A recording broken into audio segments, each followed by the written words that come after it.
Seguimos a Juan. Quiero recordarles que el objetivo de Juan es exponer a Jesús como Dios, pero el propósito de que Jesús sea exaltado en la mente de los creyentes como Dios es perfeccionar la fe de los que creen, es pulir la fe y dar fe aún a los que de pronto no creen. Y hoy vamos a estar viendo un tema bien interesante alrededor de este propósito.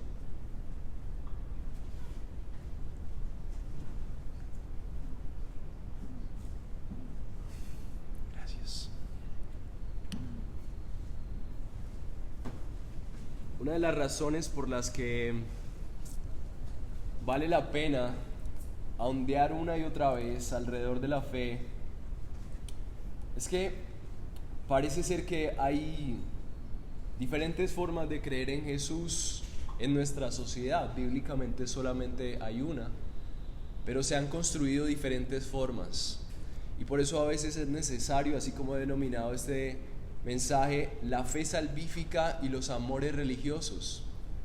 A veces podemos tener algo que se parece a la fe, pero tal vez no es una fe salvífica, no es una fe que produce salvación, no es una fe que me une con Cristo para vida eterna.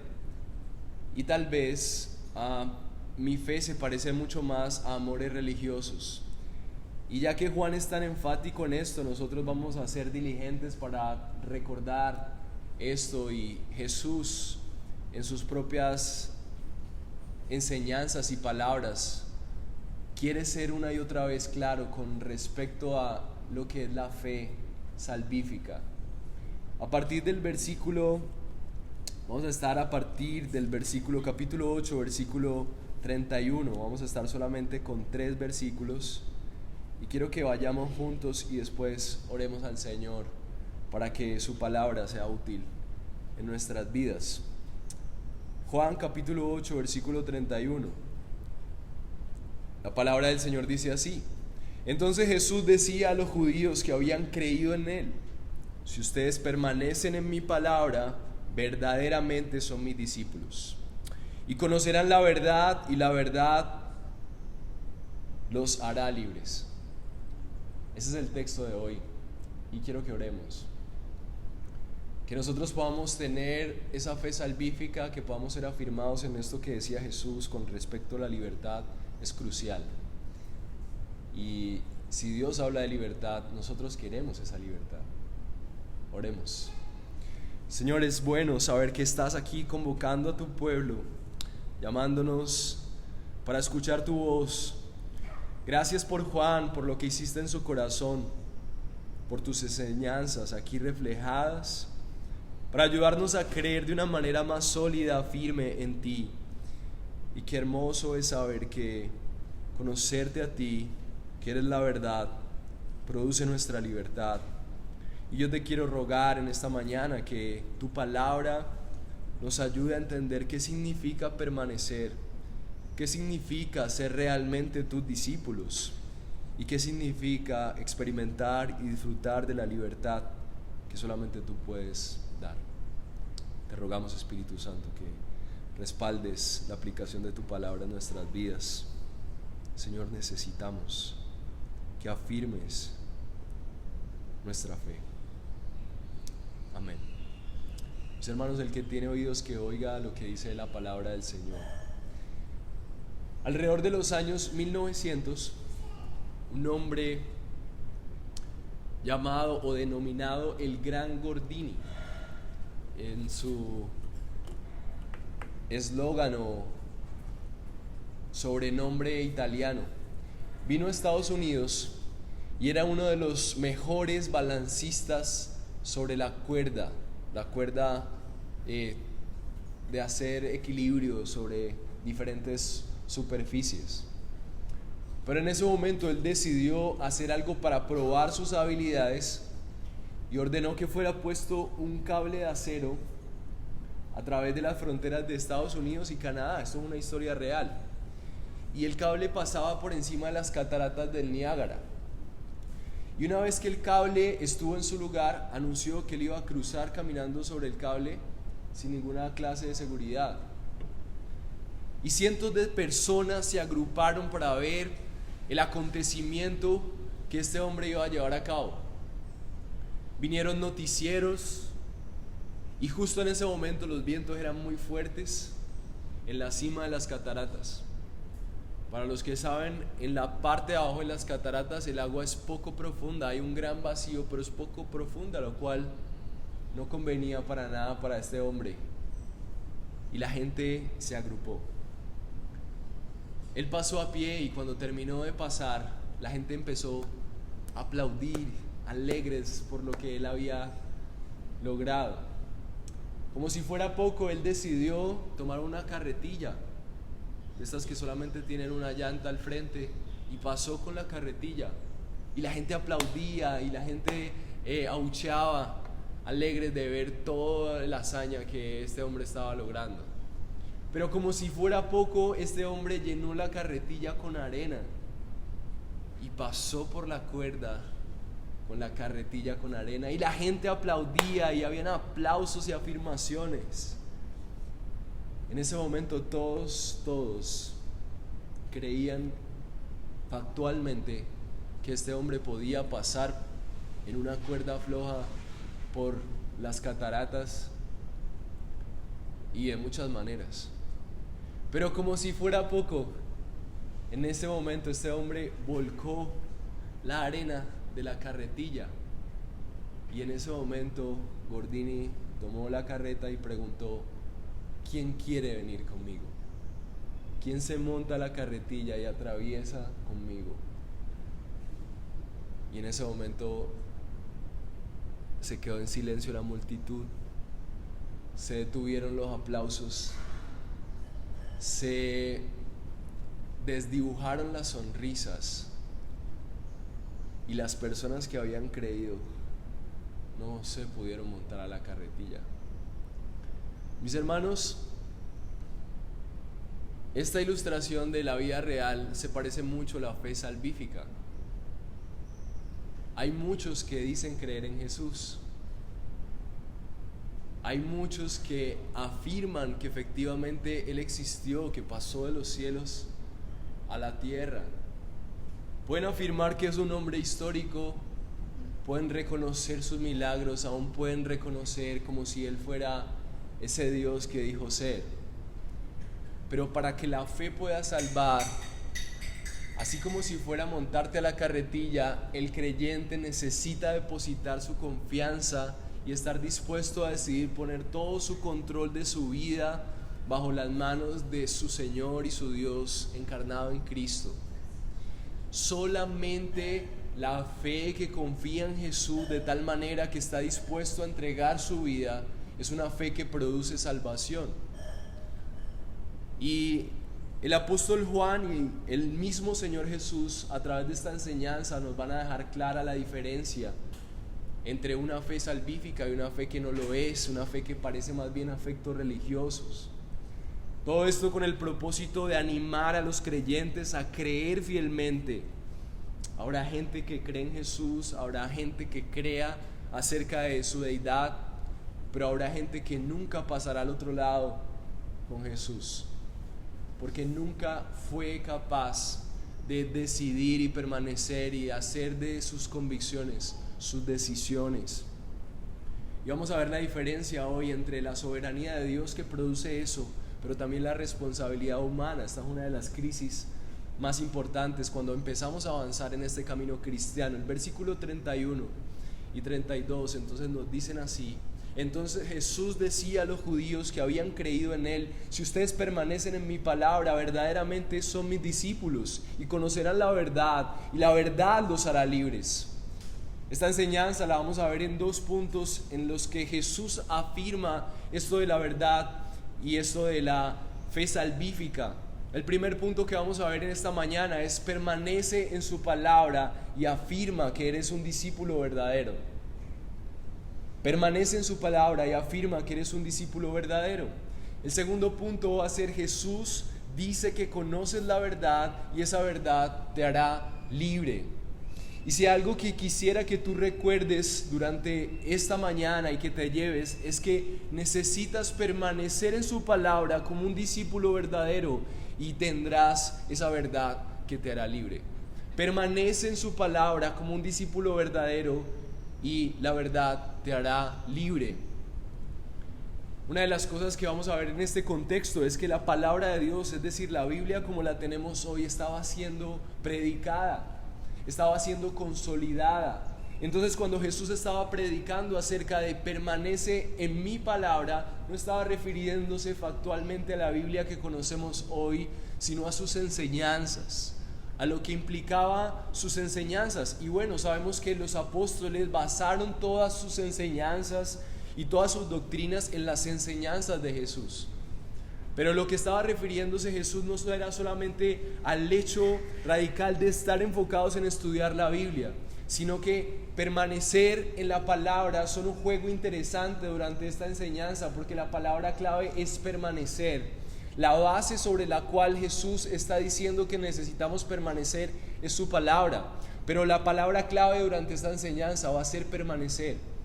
Y si permanecer es lo que hace que nosotros podamos ser declarados discípulos verdaderos y también ser realmente libres, entonces hoy vamos a dedicarnos a entender qué significa eso. El primer punto entonces es permanecer en su palabra, afirma que eres un discípulo verdadero. Permanecer en su palabra afirma que eres un discípulo verdadero. El versículo 31 dice: entonces Jesús decía a los judíos que habían creído en él: si ustedes permanecen en mi palabra, verdaderamente son mis discípulos.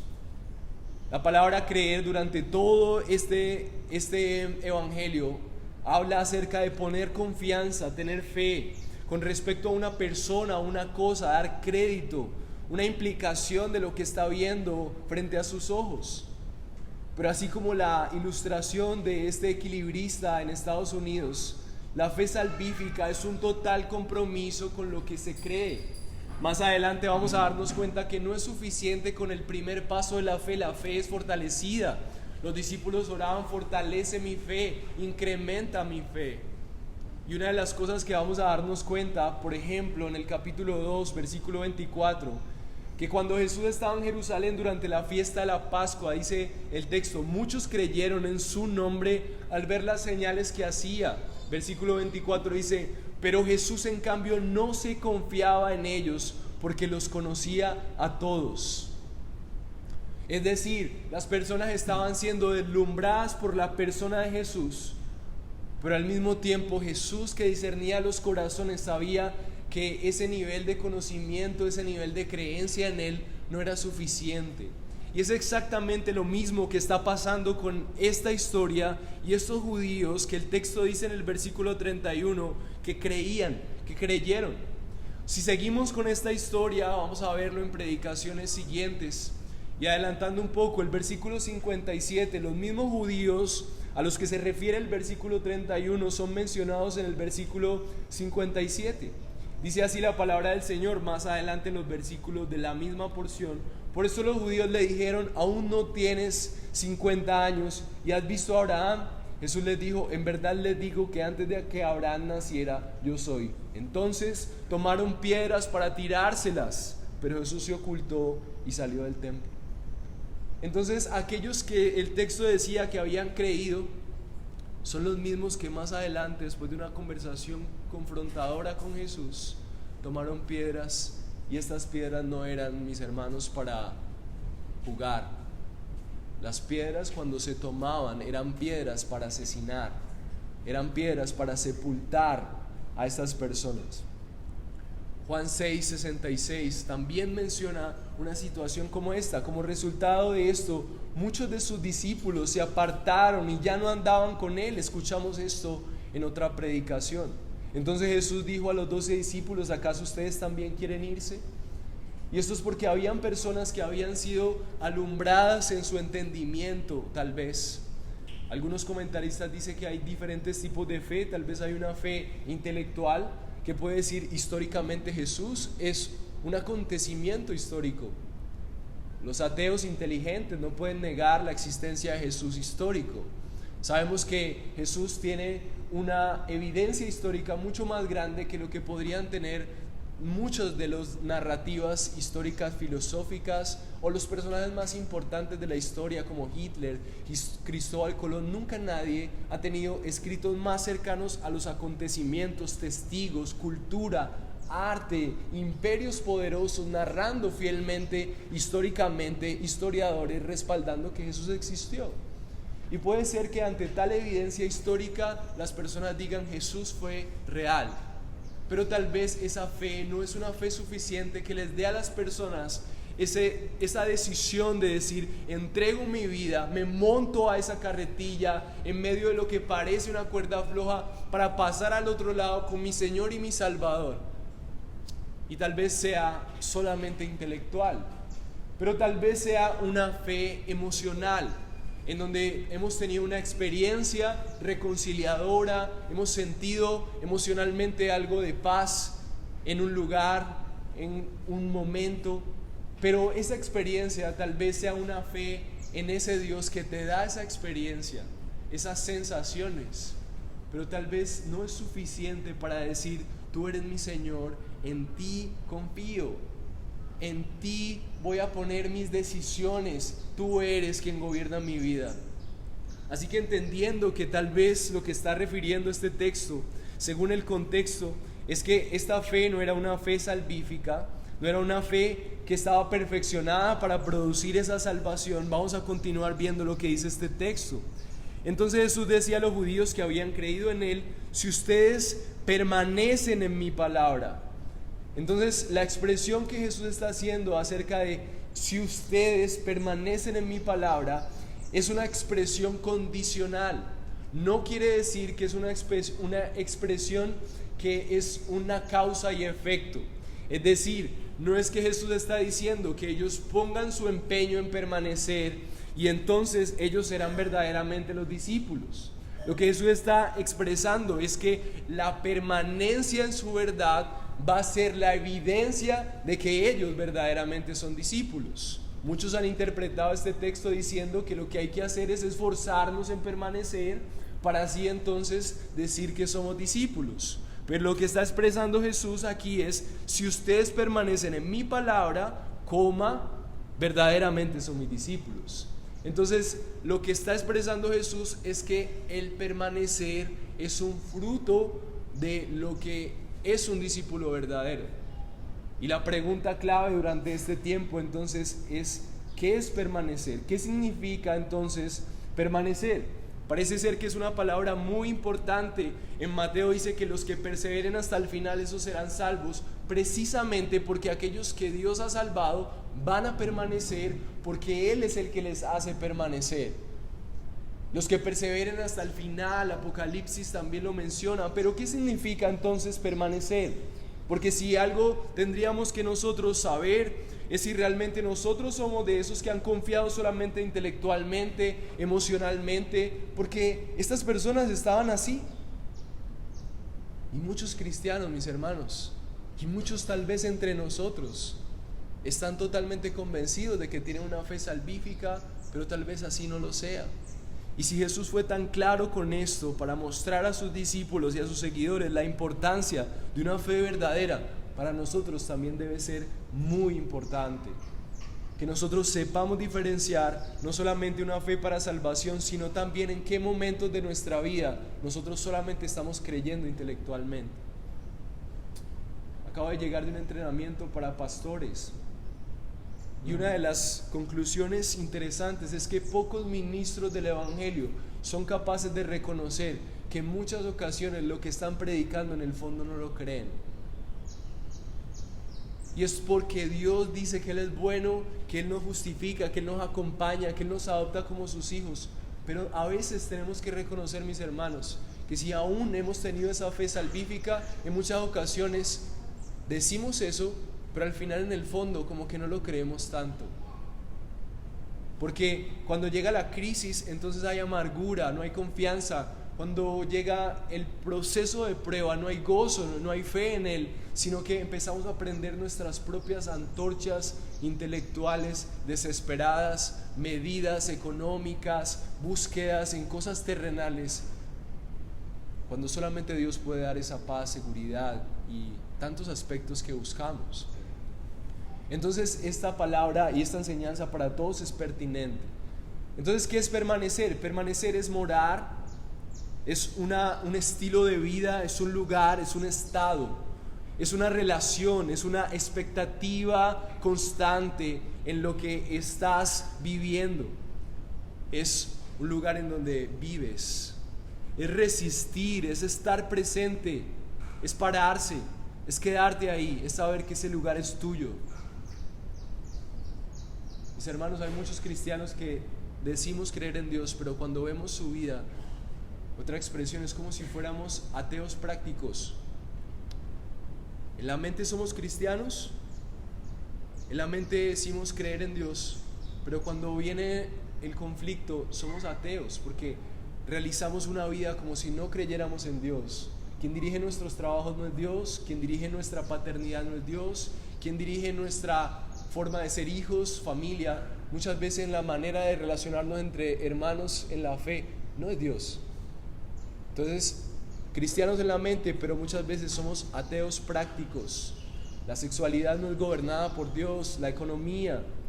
Entonces, es muy importante hablar de cómo sucede esto de permanecer, hablar de la implicación de permanecer con respecto al cambio de vida que hemos tenido. Primera de Juan 3:24 dice la palabra de Dios: el que guarda sus mandamientos permanece en él y Dios en él, y en esto sabemos que él permanece en nosotros por el Espíritu que nos ha dado. Una de las cosas que vamos a definir acerca del permanecer es que, así como lo narra Primera de Juan 3:24, en conexión con la afirmación de Jesús acerca de la permanencia como una evidencia de la salvación, es que hay una unión. Primera de Juan 3:24 lo narra en que sabemos que el que permanece en Dios es por medio que el Espíritu Santo Dios le ha dado. Jesús ascendió a los cielos y en espíritu habitan aquellos que realmente han confiado toda su vida en Él. Y entonces el que permaneció para siempre aún en medio de la dificultad y fue hasta la cruz, habita en la vida de aquellos que han confiado en Él como su Salvador. Y esa unión hace que esas personas puedan guardar sus mandamientos. Esas personas no solamente están tratando de ser correctas y religiosas, sino que los mandamientos de Dios son su gozo. Eso significa guardar, son lo más atesorado, están en su corazón. Hay una relación real con Dios y Dios con ellos. Hay una unión mística, dicen los teólogos. Siguen siendo seres humanos, pero ellos están unidos factualmente a su Salvador.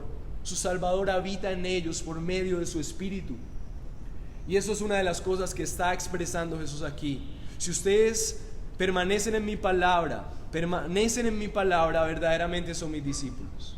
Los discípulos de Jesús puede afirmar que una evidencia de ellos es que permanecen, porque Él mismo, el que permaneció hasta la muerte, habita en ellos. Su vida misma es la seguridad en aquellos que han confiado en Él para salvación. Él mismo va a hacer que garanticen esa permanencia. Algunos teólogos nos ayudan a organizar esto de una manera que han denominado Ordo Salutis, el orden de la salvación. ¿Por qué Jesús puede afirmar que esas personas van a permanecer? Porque Él ya planeó una obra para que lo que se vea es la permanencia. Primero Dios elige a las personas que van a ser salvas, después Él hace una obra de regeneración, Él les cambia la mente para que ellos puedan confiar en su Salvador. Y es ahí, en ese momento, cuando la gente tiene la posibilidad, en un porcentaje que no conocemos, de decidir por Dios una vez que Él ya les regenera y les cambia. Entonces las personas deciden, Dios aplica la justificación, es decir, la justicia de Cristo es para ellos y les adopta. Y eso es lo que hace que Jesús haga que esta enseñanza sea una realidad para todos los creyentes verdaderos. Todos los que tienen una fe salvífica van a permanecer en su palabra, porque Él va a llevar a cabo ese orden de la salvación con todos y cada uno de los que han creído de verdad. Por eso Pablo podía decir: con Cristo he sido crucificado, y ya no soy yo el que vive, sino que Cristo vive en mí. Y la vida que ahora vivo en la carne, la vivo por fe en el Hijo de Dios, el cual me amó y se entregó a sí mismo por mí. Es lo que está narrando, es ese orden de la salvación. Él vino, Él vivió por mí y ahora está unido conmigo, y ahora lo que yo vivo es con Él.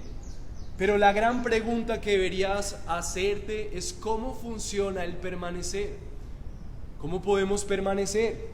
Varias menciones en el Nuevo Testamento nos ayudan a ver cómo se usa esta enseñanza. Pero antes de que veamos esto, quiero dejar algo claro, mis hermanos. No es un llamado al esfuerzo humano. No malinterpretemos esta enseñanza. El permanecer no es solamente un llamado al esfuerzo humano. Va a implicar de toda nuestra dedicación, pero también tiene en un porcentaje muy alto la respuesta del actuar soberano de Dios para que los que crean puedan permanecer. Y con esto quiero dejar esto claro, porque si bien demanda de nuestro esfuerzo, necesita y estamos totalmente dependientes del actuar soberano de Dios para que nosotros podamos caminar como Él desea que caminemos.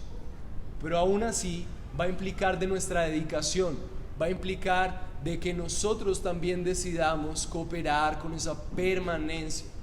Y esto es muy importante porque no hay tal cristiano carnal. Nuevamente, no existe tal cristiano que se la pasa toda su vida en hostilidad. Tal vez el cristiano carnal muchas veces ha sido visto en la iglesia como el que todavía se carnavalea de la expresión cotidiana, que va a la iglesia y después la otra semana está en la discoteca y está drogándose. Mis hermanos, un cristiano carnal también es un cristiano que ha dicho creer, pero en el fondo hay amargura.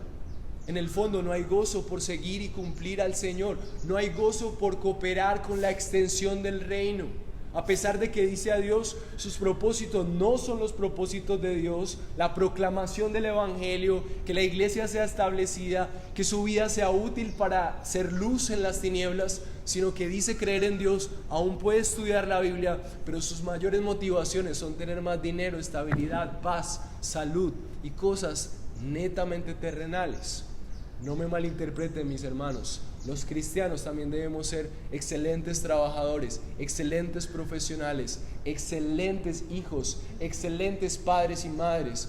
Pero si un cristiano no tiene diferencia en su propósito con una persona que no conoce a Dios, entonces ¿cuál es el propósito de que Dios exista?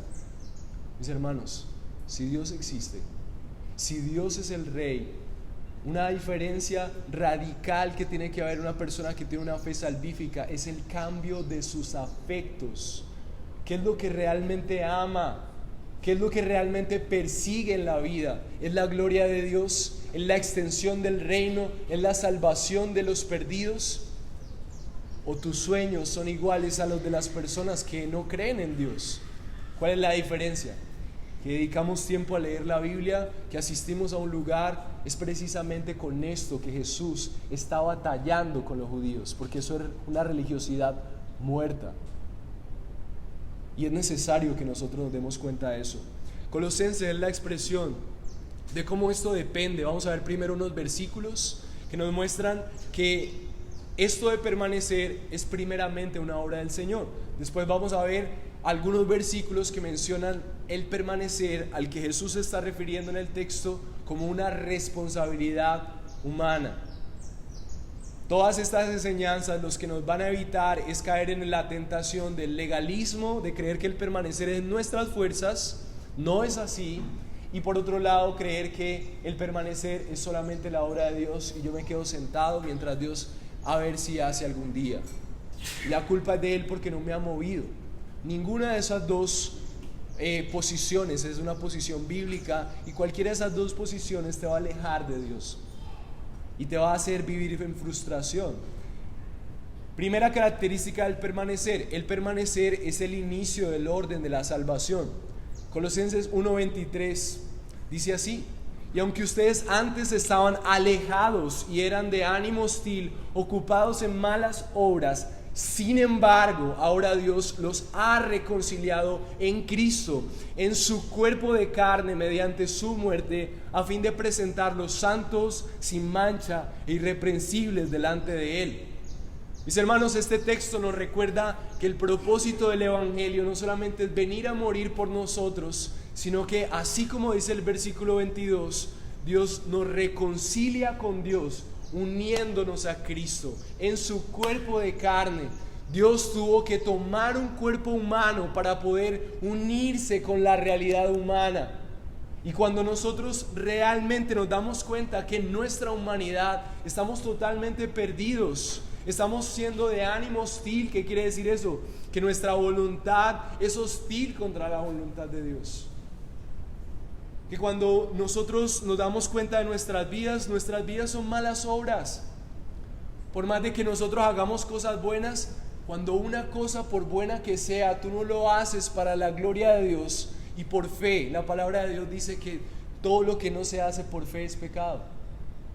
Todo lo que nosotros no hagamos para engrandecer el nombre de nuestro Dios es para engrandecer nuestro propio nombre, para decir qué buenos somos, para decir qué buen profesional soy, para decir qué bien que lo hago, para no reconocer a Dios y reconocerme a mí mismo. Y eso nos lleva al egocentrismo, al egoísmo y a la amargura, al sinsentido de la vida, porque la vida tiene sentido cuando hay un llamado para amar a otros, para glorificar al Dios que sirve. Pero Dios soluciona ese problema en el orden de la salvación, tomando la iniciativa, reconciliando a los hombres en un cuerpo de hombre. Y cuando nosotros nos damos cuenta que nuestras obras son así, llegamos a la conclusión: necesito ser salvado, necesito un Salvador que me reemplace. Y entonces es ahí cuando confiamos en Jesús, para que en una unión con su cuerpo su vida se intercambie por la mía. Jesús puede afirmar que la evidencia de la fe de las personas será permanecer en su palabra, porque todos aquellos que realmente reconocen que están perdidos, así hagan cosas buenas y que necesitan un Salvador, y ponen su confianza en aquel Dios que tomó un cuerpo humano para intercambiarse por ellos, van a estar unidos con Cristo y entonces permanecerán. El Evangelio es que Dios provee un cuerpo humano para salvar a los humanos, intercambiarse por ellos. El Evangelio es la historia de un Dios que sabía que no podíamos permanecer y envió a su Hijo en cuerpo humano para perseverar hasta el final. Y una vez que confiemos en Él y su vida está en nosotros, entonces nosotros vamos por fe, por gracia, a permanecer para la gloria de Dios, porque Él habita en nosotros. Este primer punto de la permanencia que Dios hace para salvarnos nos recuerda que Jesús es el mejor y verdadero cristiano que permaneció en las palabras de su Padre y las obedeció como su llamado y su propósito hasta la muerte, mis hermanos. Y como nosotros no podemos hacer eso, necesitamos ser salvados, porque nosotros queremos permanecer en nuestras propias ideas, en nuestras propias palabras, en los engaños comerciales de este mundo, en los amores pasajeros. Y qué bueno es saber que Jesús toma la iniciativa. Recuerda, permanece en su palabra como un discípulo verdadero y la verdad te hará libre. Segunda característica que vemos en el texto acerca de cómo la soberanía de Dios efectúa la permanencia en la vida de aquellos que tienen una fe salvífica. Juan 6:56 dice así: el que come mi carne y bebe mi sangre permanece en mí y yo en él. Estuvimos exponiendo qué significa comer y beber de la sangre de Cristo. Lo que significa esto es que mi alimento en la vida, mi salvación, es el sacrificio que Jesús hizo en la cruz. Si tú crees que tu vida y tu alimento real en la vida es nutrirte de los beneficios de que Dios haya muerto en la cruz por ti, entonces tú permanecerás. Jesús lo declara. Segunda característica de la soberanía de Dios, aplicando la permanencia en la vida de aquellos que han tenido una fe salvífica. Es una evidencia de la posesión de Dios y la posesión de Cristo. Es decir, es una evidencia de que nuestras vidas le pertenecen a Él. Segunda de Juan 1:9 dice: todo el que se desvía no permanece en la enseñanza de Cristo, no tiene a Dios. El que permanece en la enseñanza tiene tanto al Padre como al Hijo. Es decir, hay personas que una vez estuvieron, pero después ya no están y se alejaron del todo. En ese momento no son personas que tuvieron una fe salvífica. Necesitamos comprender que una vez que somos salvos, el que permanece en Él es una persona que tiene al Padre y tiene al Hijo, y Dios le tiene. Ahora, entendiendo que esta iniciativa de permanecer es una iniciativa que proviene inicialmente de nuestro Dios, tenemos que también ver nuestra responsabilidad. Dios no es un Dios que simplemente viene y hace una posesión y nos manipula. No, Él diseñó hombres y mujeres con voluntad, y Él es adorado y exaltado cuando aquellos que confían en Él deciden y se esfuerzan por permanecer. Entonces estamos definiendo qué significa permanecer como una evidencia de un discípulo verdadero. La primera parte del permanecer no podemos decir en qué porcentaje, es un misterio, pero es un porcentaje mayor. Está en las manos de la soberanía de Dios y su actuar. Pero la segunda parte, mis hermanos, tiene que ver con la responsabilidad humana. Hay un libro muy recomendado de un teólogo llamado Theo Donner, y habla de la responsabilidad humana y la soberanía de Dios. Otra característica para hablar de la responsabilidad humana es que un llamado de permanecer es un llamado para los nuevos creyentes. Hechos 13:43 dice así: y terminada la reunión de la sinagoga, muchos de los judíos y de los prosélitos temerosos de Dios siguieron a Pablo y a Bernabé, quienes hablándoles les instaban a perseverar en la gracia de Dios. Escuchen muy bien, mis hermanos, Pablo y Bernabé, estos misioneros en este lugar, no les estaban instruyendo acerca de esforzarse en las obras. No, mis hermanos, la enseñanza de Pablo es perseverar en la gracia. Y esto es como si fuera una mano vacía, como si fuera una copa vacía, un vaso vacío. La fe y la perseverancia es el reconocimiento de que estamos vacíos y necesitamos que la gracia nos llene. Necesitamos que la presencia de Dios cultive nuestra permanencia, pero es necesario que las manos vacías se acerquen. Es necesario que el vaso esté limpio y puesto sobre la mesa. Es necesario que haya deseo de llenar esa copa. Y esa es la permanencia. El creyente debe estar instado, debe estar motivado. La iglesia debe motivar al creyente de que la permanencia va a ser evidente cuando el creyente extiende sus manos vacías en fe para que el Señor deposite sobre esas manos vacías de su gracia para la perseverancia. Característica 5, permanecer es una evidencia de la vida de Cristo en el creyente. Primera de Juan 2:6 dice: el que dice que permanece en Él debe andar como Él anduvo. No puede haber una permanencia si nuestras decisiones no están siendo coherentes a lo que la palabra de Dios dice. Entonces permanecer es como un cableado, y la energía, cuando nosotros prendemos el foco, estamos viendo la presencia del cable y de la energía. Tal vez el cable no sería nada sin la energía, pero es necesario que el cable esté ahí. Y así es nuestra vida. La soberanía de Dios está presente para permanecer en la vida de los creyentes, pero también es necesario que nosotros pongamos de nuestra parte para entender qué implica permanecer. Ezequiel 36:27 nos lo refleja en la profecía de Ezequiel, cuando el Señor dice a su pueblo: pondré dentro de ustedes mi espíritu y haré que anden en mis estatutos y cumplan cuidadosamente mis ordenanzas. Entonces el Señor primero efectúa la reconciliación. Él restaura los corazones, les da un corazón nuevo, pone su espíritu, pero esto no es solamente para que ellos se consuelen, sino para que cumplan cuidadosamente sus ordenanzas. Así que también podríamos deducir que si nosotros no tenemos esa permanencia, tal vez no la vemos, no vemos nuestra vida con nuestros actos, no vemos nuestro ascenso en nuestra fe, tal vez podríamos caer dentro de esa fe intelectual, esa fe emocional.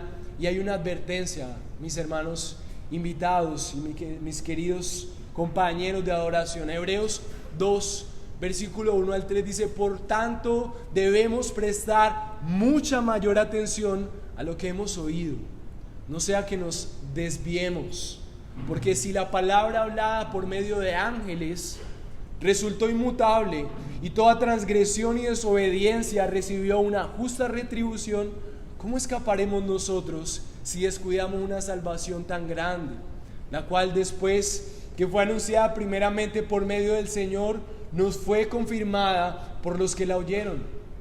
Mis hermanos, es necesario que nosotros estemos todo el tiempo atentos, que nuestras decisiones están siendo coherentes a una permanencia en la palabra de Dios, por fe en la gracia que Dios deposita en nosotros, y que es nuestros esfuerzos, o que tal vez es simplemente ignorar lo que Dios dice de nosotros y esperar a que Dios haga algo. Dios es soberano, pero también desea que tú te involucres en esa permanencia.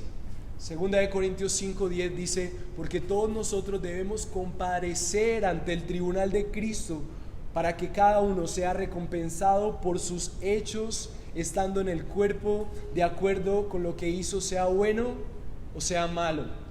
Mis hermanos, si bien nosotros podemos confiar en Jesús para salvación, va a haber un día del tribunal de Cristo en donde vamos a rendir cuentas acerca de cuánto nosotros decidimos cooperar con esa obra soberana de Dios para salvarnos. Y primera de Juan 2:19 dice: ellos salieron de nosotros, pero en realidad no eran de nosotros, porque si hubieran sido de nosotros, habrían permanecido con nosotros, pero salieron a fin de que se manifestara que no todos son de nosotros. Mis hermanos, en medio de nosotros es muy probable que hayan personas que no tengan una fe que salva. Y recuerden, ¿qué es una fe que salva? No es alguien perfecto, no es alguien con buenas capacidades morales, no es alguien que se la pasa llorando por su pecado, no es alguien que sabe mucha teología, es alguien que entiende que necesita ser salvado, y es alguien que entiende que Jesús es el Salvador, y entonces deja de gobernar su propia vida para decir: Señor, yo quiero permanecer en tu palabra y obedecerla, porque sé que tú eres el único que me puede salvar de mí mismo, de mi propia incapacidad y de lo más terrible, de la hostilidad de Dios hacia aquellos que le ignoran. Mis hermanos, Jesús tuvo que ser enviado para salvación, no porque el infierno fuera lo más terrible, sino porque la ira de Dios está con aquellos que en lugar de permanecer en su palabra, permanecen en sus propias ideas.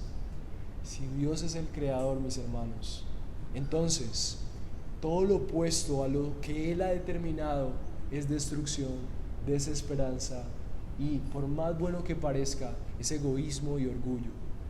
Así que el cristiano vive y obra como si todo dependiera de sus esfuerzos, en la seguridad y la convicción de que todo depende del que hace las cosas según el designio de su voluntad. Mis hermanos, nuevamente la frase: el cristiano vive y obra como si todo dependiera de sus esfuerzos, pero en la seguridad y la convicción de que todo depende del que hace las cosas según el designio de su voluntad. ¿Cómo sucede esto? ¿Cómo en la práctica nosotros podemos hacer más énfasis en permanecer? Lo que el texto nos dice y lo que Jesús mismo, Dios soberano, Rey de reyes, Señor de señores, Creador de cada ser humano encarnado, predica aquí, es diciendo: si ustedes permanecen en mi palabra. Y la palabra "mi" está en mayúscula, mi palabra, la palabra del Rey, la palabra del Señor. Y lo que está diciendo Jesús es: mis enseñanzas, lo que yo deseo para cada una de sus áreas. Es un corazón totalmente humillado a la obediencia de su Salvador, conociendo que esa humillación no terminará en vergüenza, terminará en exaltación, terminará en libertad, terminará en esas promesas que Jesús está hablando del conocimiento de la verdad y la libertad. Terminará en gozo. No hay nada más terrible que estar engañado, creyendo que estamos en lo correcto. Así que permanece en su palabra como un discípulo verdadero y esa palabra te hará libre. Permanecer en la palabra, mis hermanos, tiene mucho que ver con leer la Biblia y estudiarla, pero tiene más que ver con lo poco que sabes, aplicarlo a las realidades en donde sabes que no hay permanencia. ¿Qué significa entonces permanecer para un joven soltero que lleva meses y tal vez años de abstinencia sexual? ¿Qué significa? Dios ha determinado que Él ha separado su vida, pero también sus órganos sexuales para sus propósitos, y que el Espíritu Santo en Él le da el poder de guardarse para esperar al momento adecuado. Y el conocimiento de esa verdad, el sometimiento a esa verdad, hace que todo lo que no se parezca a guardarte en santidad sexualmente tenga que ser erradicado de tu vida. Porque tu deseo es cooperar, y mientras tú cooperas, tú ves cómo la gracia te respalda. Y eso, como tú superas tus tentaciones, hace que tú te afirmes y tú mismo te des cuenta que eres un discípulo verdadero, por la manera en la que tú creces en esa área. ¿Cómo se ve la permanencia en una esposa con problemas de someterse a su esposo? ¿Cómo nos damos cuenta de eso? El Señor ya ha apartado un diseño para la familia, ha dispuesto una manera en la que las esposas deberían cooperar con la edificación de su hogar. Pero si esa esposa no crece en el entendimiento de lo que la palabra de Dios dice con respecto a honrar a su esposo y ayudarle a que él sea el líder que debe ser, entonces va a caer en desesperanza.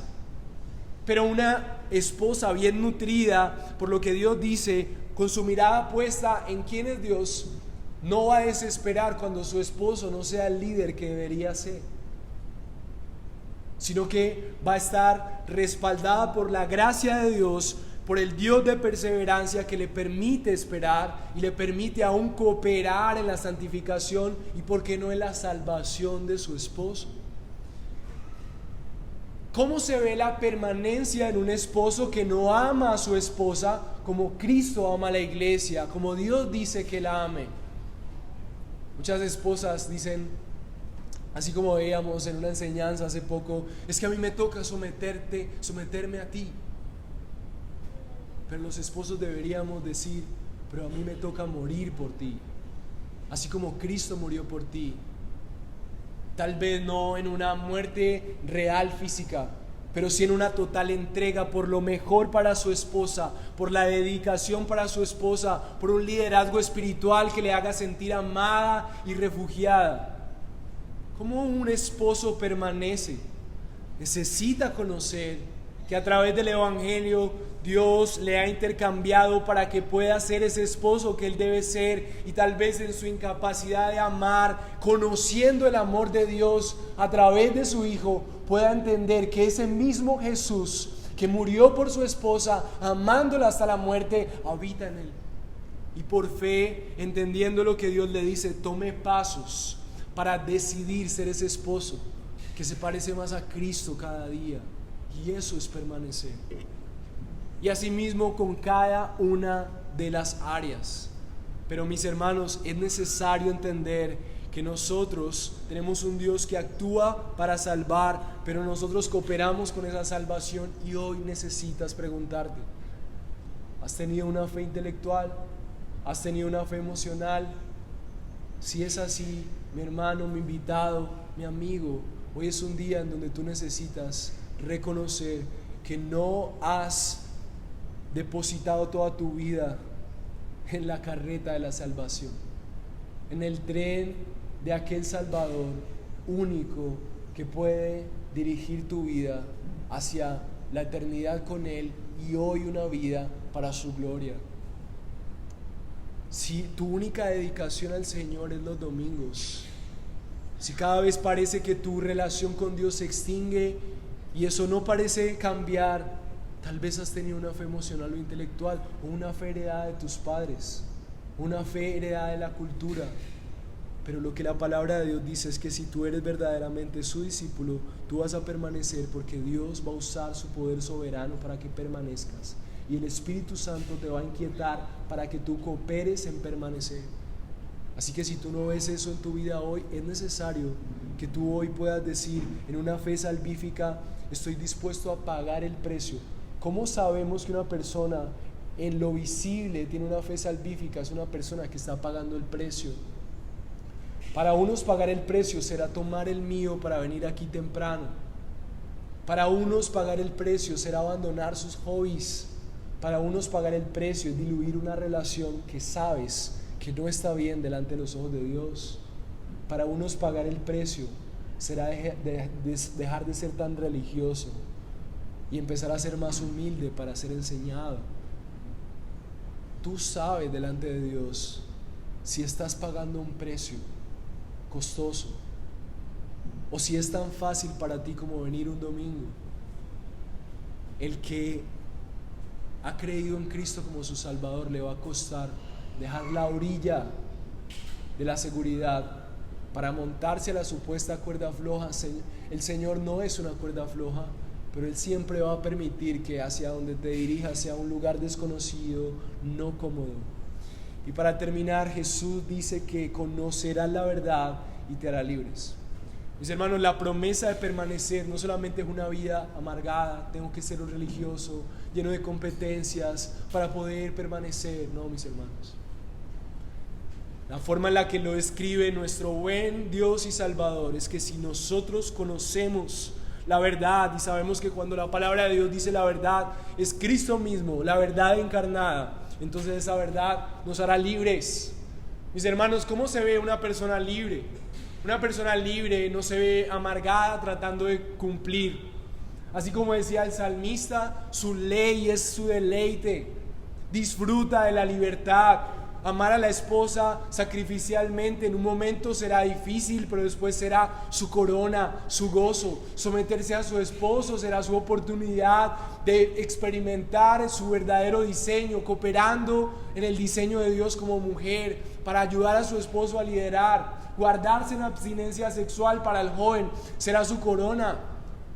Perseverar en los mandamientos de Dios será libertad. ¿Qué significa ser libres? Efesios 1:4, porque Dios nos escogió en Cristo antes de la fundación del mundo para que fuéramos santos y sin mancha delante de Él en amor. Nuestro camino va a modelar que nosotros estamos siendo cada vez ese pueblo que muestra que es diferente y que está disfrutando del amor de Dios. Romanos 6:18, y habiendo sido liberados del pecado, ustedes han sido hechos siervos de la justicia. Mis hermanos, una persona que es libre es una persona que es libre para servir al Señor. La libertad que Dios produce a través de la salvación es para que tú extiendas el reino de Dios. Dios te ha hecho libre para que cooperes con el Rey. Dios no te ha hecho libre solamente para que sientas la paz mental de saber que Dios se ha reconciliado contigo. Dios te ha hecho libre para que tú seas un militante del ejército de Dios, extendiendo su reino. En eso se puede ver la libertad, según Romanos 6:18. Hemos sido liberados del pecado para ser siervos de la justicia. Romanos 6:22, pero ahora, habiendo sido liberados del pecado y hechos siervos de Dios, tenéis por vuestro fruto la santificación y como resultado la vida eterna. Mis hermanos, la libertad se ve en un caminar constante en donde cada vez yo soy más apartado para Dios. No perfecto, no quiere decir que nunca pecas, pero sí hay un anhelo de caminar mucho más en la libertad que Dios te ha dado, para dejar a un lado el pecado, aborrecerlo y caminar en los caminos que Dios quiere que camines. Y estás gozoso porque estás libre. No es amargura, hay poder, hay libertad. Gálatas 5:1, para libertad fue que Cristo nos hizo libres, por tanto permanezcan firmes y no se sometan otra vez al yugo de la esclavitud. Gálatas nos muestra que es posible que hayamos tenido una fe salvífica y que nosotros otra vez estemos por ahí jugueteando con el yugo de la esclavitud, volviendo a pasos, y es necesario que nosotros por medio de la predicación el día de hoy recordemos que el Señor nos está alertando. Permanece firme, coopera con la salvación que Dios te ha dado, no sea que te sometas otra vez al yugo de la esclavitud. Gálatas 5:13, porque nosotros, hermanos, a libertad fuimos llamados. No solo que usen la libertad como pretexto para la carne, sino servíos con amor unos a otros.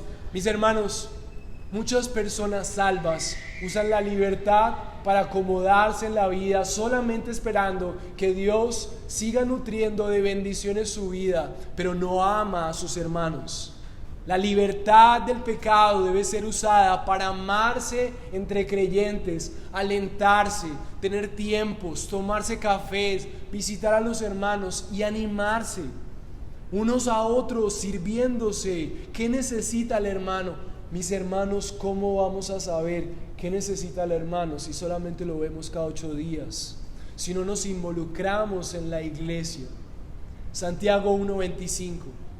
Pero el que mira atentamente a la ley perfecta, la ley de la verdad, permanece en ella, no habiéndose vuelto oidor olvidadizo, sino un hacedor eficaz. Esta será bienaventurado en lo que hace. Mis hermanos, qué promesa hermosa la de la libertad. El que practica esa permanencia va a ser doblemente bendecido, bienaventurado. Es una persona que todo lo que hace va a recibir el respaldo de su Dios. Porque lo que está haciendo, lo está haciendo para permanecer en la salvación que Dios le ha dado. Mis hermanos, el Padre que tenemos no nos va a bendecir en nuestra tarea de seguirle y permanecer. Así que si el Hijo los hace verdaderamente libres, serán verdaderamente libres. Dice Juan 8:36. Y concluir con esto, mis hermanos, recordando que no se trata de nuestros esfuerzos, sino así como la profecía de Isaías sobre la vida de Jesús.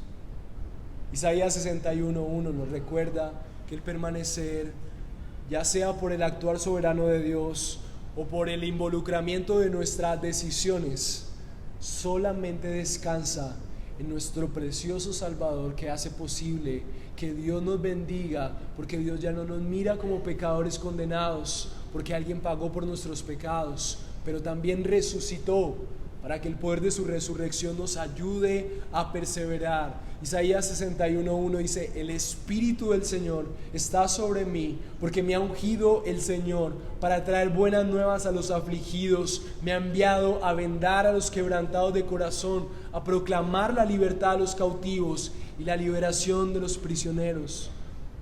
Mis hermanos, el no permanecer muchas veces puede ser una enfermedad. El no permanecer muchas veces puede ser la victimización. El no permanecer muchas veces puede ser la depresión. No solamente son los pecados de acción, es la falta de fe. Estamos cautivos en nuestro autocompadecimiento, en el aburrimiento, en creer que la vida con Dios no es una aventura en donde cooperamos con el Creador para restaurar todas las cosas. Estamos cautivos muchas veces de la religiosidad, pero la buena noticia es que el Espíritu del Señor estuvo sobre Cristo, y si has puesto tu confianza en Jesús, Él te ha liberado. Si tú tienes una fe salvífica en Él, Él te liberará de tus enfermedades, te liberará de tu falta de fe, te liberará de tu amargura, te liberará de creer que estás solo, te liberará de tus pasiones desordenadas sexualmente, te liberará de tu victimización, y entonces podrás permanecer, porque por eso vino Cristo. La verdadera pregunta: ¿tienes una fe salvífica o solamente tienes amores religiosos? Mis hermanos, estos judíos después levantaron sus piedras porque no vieron en Jesús a su Salvador, vieron en Él un maestro más. Mis hermanos, amigos, invitados, si esto para ti es una enseñanza más, en un momento dado tú vas a levantar tus piedras para asesinar tu propia fe en el Salvador único que ha sido provisto. Pero si para ti esto hoy es un llamado hermoso de Dios, diciendo, mira cómo está tu fe, entonces hoy vas a recibir la promesa, serás libre. Disfrutarás de vivir la vida cristiana con gozo. Serás doblemente bendecido, serás liberado, serás sanado de ti mismo. Permanece en su palabra como un discípulo verdadero. La verdad te hará libre. Mis hermanos, realmente necesitamos orar para que su palabra nos ayude a entender por qué camino caminar. Que la iglesia, que los hermanos, que nuestras vidas sean coherentes a la obra de unión con Cristo que el Evangelio produce. Y si no es así, que nos arrepintamos hoy. Vamos a tomarnos un tiempo